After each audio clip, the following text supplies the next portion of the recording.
Hello, everybody.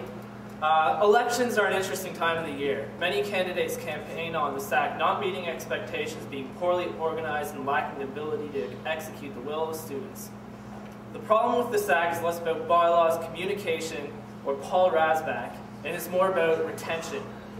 Retention of SAC vice presidents, senators, and councillors are the keys to bring stability and progress to this organization. Every year, candidates campaign on delivering a better new SAC. Every year, those candidates are replaced by new candidates with the same promises. Does that help the lives of students? No. Students need to begin looking beyond 1 year. The SAC doesn't need an overhaul or a makeover. The SAC now, more than ever, needs consistency and stability. We need executive members to run for re-election and reappointment. We need senators and councillors to continue with the knowledge they've developed over the year and push the agenda of students to faculty, administration, and government. When we start entirely anew every year, we make no progress. Quite the opposite, we often digress.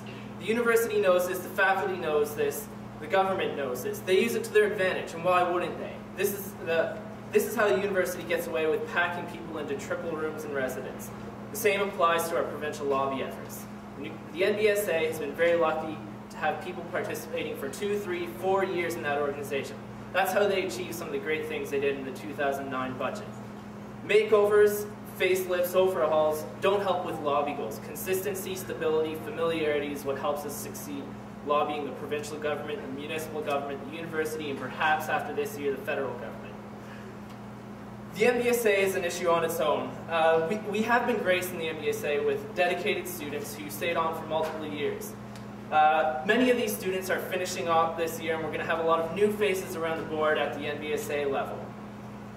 I'm committed to running for president of the MBSA if elected, and through that leadership role, hope to bring some very progressive changes in New Brunswick that not only make us the leaders in equitable delivery of higher education in Canada, but also in North America. How do we do that? There are lots of ways. I want to look at a lot of creative ways. I want to focus on policy at the MBSA level, looking at things like income contingent tuition. Why is somebody with a family income of $250,000 paying the same as a family income of $25,000? We have serious accessibility problems in Canada, and we need those resolved. Through the NBSA, I'll continue pushing that sort of stuff. Beyond that, town relations have been great this year.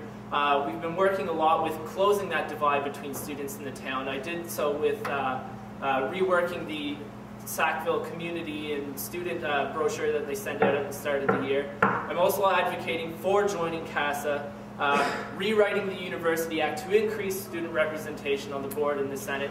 That's it for now. I'm looking forward to your questions, and remember to go out and vote on the 17th and 18th.